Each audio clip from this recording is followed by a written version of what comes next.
So let's explain what Taqiyya is for the audience. Should we explain first what it really is or what people believe it is? Okay.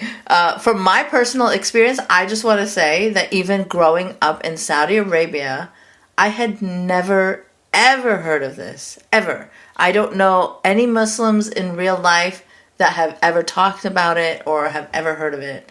It is so obscure and not commonly discussed even, that really the only place most Muslims that I know have ever heard of it is the Western far right. It's true. Because they use it all the time. That is the only place that so many Muslims have discovered this concept of Taqiyya. So now, so why don't you explain how it's used in the West, firstly, including Sam Harris, who has used it before as well. So the understanding of Taqiyya among specifically Western right-wingers, and this is also, by the way, same with me. It was the first time I was introduced to this when I was still a teenager, like before my studies. It's so Taqiyya is allegedly a Muslim concept, which Shia.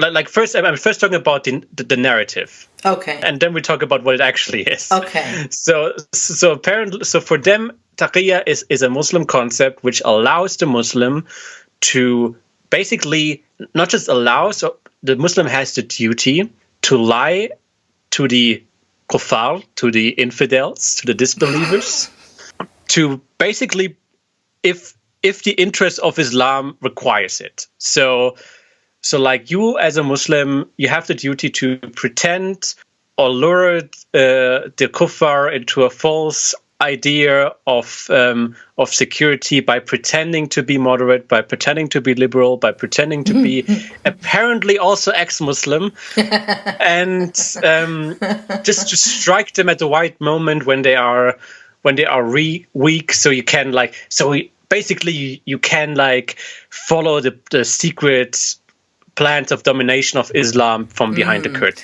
So this sounds so much like an anti-Semitic conspiracy theory. Yes, right? Absolutely. The shifty, conniving Muslims planning domination by secretly making you believe that they are liberal or moderate. I mean, the whole idea of it from really early on, I think that this thing started to get momentum in the early 2000s already, was to give a mythos to explain the existence of Muslims who do not fit, or people of Muslim descent in general, who do not fit the stereotype of the bloodthirsty Al-Qaeda fanatic. Right. So, and they discovered this concept and they perverted it, shifted into whatever they wanted to be. So in reality, what it actually is, concepts like this, it's not purely Shia. Concepts like this exist also in Sunni Islam. Oh, okay. But it is, for historical reason, it has been more important in Shia Islam. I see. Because of a history of Sunni domination. So what it actually is that a Muslim has the right to deny his beliefs in a context of persecution. Right. So a Muslim can deny his own beliefs if expressing their beliefs could lead to life-threatening, healthy-threatening circumstances within a particular society. So they are living in a regime where there is a persecution of Muslims. The Muslim is not expected to publicly express his faith. He can keep it in secret. For Shias in particular... Just for self-preservation purposes. For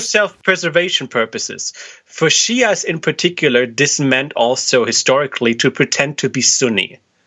I see. Okay. In an environment where they could be an anti-Shia right policy under a Sunni regime.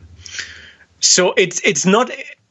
It's actually a quite straightforward and understandable concept. From all the indeed regressive concept that can exist in Orthodox Islam, this is by far in no way noteworthy or particular, but it has been used. It was useful for the far right. It's just You know what? If someone is threatening your life, you can be like, no, I'm not Muslim, so don't kill me. That's it, right? Like, Yes, yes, like you can just you can pretend a false persona. You can. I mean, it also implies, of course, which is the important part here, that you can lax on your other religious duties. right. So they're In like, eat some pork to prove you're not Muslim. eat some pork. Don't wear hijab. Yeah. Don't maybe pray always, because this is all applies because. Like even the scholars would say, you're not expected to put your life into In danger. danger. Yeah. Yeah. So this was the idea basically, and again it was more important in Shia Islam for historical reasons. That's why like maybe people who are more familiar with Shia Islam are Yeah. probably more familiar with the term. Right. Yeah. Maybe it's my Sunni privilege that I just never encountered it. Perhaps. But and I think the reason is also that, like, if I remember correctly, like the concept was not necessarily named Taqiyya also in Sunni context. There were like some scholars who would phrase something particular like that, but only like in Shia Islam it has like this particular term as well. But yeah, anyway, so it's not a noteworthy concept at all, actually. Yeah. But it is of course useful to like twist it into something that can fit like a grand mythos of a Muslim conspiracy. And we are seeing this right now at its peak. So of course he just pretended to be an ex-Muslim.